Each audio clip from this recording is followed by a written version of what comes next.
So I'd like to introduce the major theories by talking about four college courses that I personally either took or visited.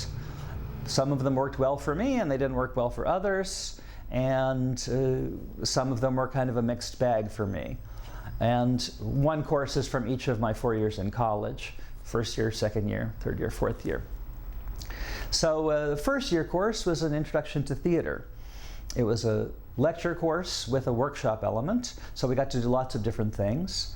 There were a few big ideas, and throughout the course we really looked at the big ideas in different ways. We read things, we heard lectures talking about the things we read, and we actually got up on our feet and did scenes from plays, as you tend to do in an introductory theater class. I knew people who had taken the class before, so if something was difficult and challenging, people who had already been through the class could kind of talk you through it and why you were doing it and why it'd be useful and things like that. It was an inspiring experience for me, although it was an unhappy experience for other people. The second course I'd like to tell you about was a second year acting class, a second year theater class. And it was terrifying for most students, including myself. The professor was brilliant and successful, but he got very angry when you didn't do things right. And people dropped the class. He told people to drop the class. And so every time you had to get up to do a scene from Chekhov or Ibsen or something like this, people were really kind of in fear that they would be yelled at. You just never knew when you were going to get praise. The instructor was brilliant and insightful, but he kind of spoke in metaphors, and I didn't really understand most of what he was trying to explain. I did okay in the class, but I just didn't understand what he was getting at all. Unlike the first year class, where I felt like I could kind of grasp the big ideas. I visited a third year acting class where the professor was very different. He was very kind, very quiet, and he gave the students things to do. He talked to them about, well, there are 4 different kinds of things you can do when you're rehearsing, and he would ask them, what did you do? And then based on what he saw, he would make a suggestion, and they would take the scene that they had rehearsed and acted for the class and go and work on it some more, so people got an opportunity to improve. And it was really like they were part of the process. It wasn't so obscure or opaque. He made it much more concrete than the second year professor. The fourth year class was an independent study with a psychology professor. And I would go in and I would talk about what I was interested in, and she would say, go read this and come back to me and tell me what you think of it. And so the next week I would come back and I would talk about what I had read, and she would ask me questions and make suggestions, and then she would give me something else to read. And sometimes I would come up with a project, or she would suggest a project to me or ask for help on something. And we just went along like that with her, finding out where I was and helping me go to the next place, which I had a part in deciding.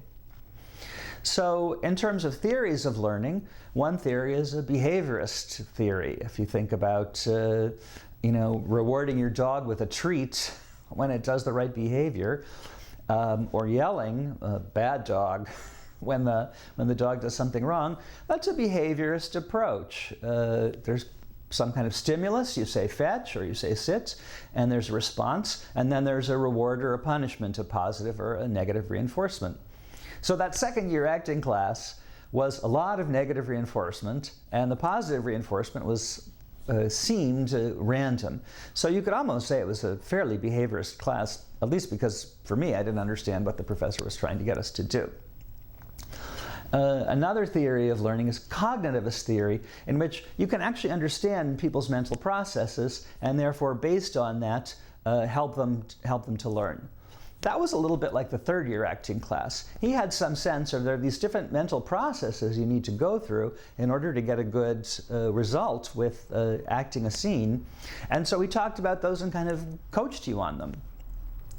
A third theory of learning is a humanist theory, in which it's very important for the learner to be respected and feel understood and feel like their kind of needs are met.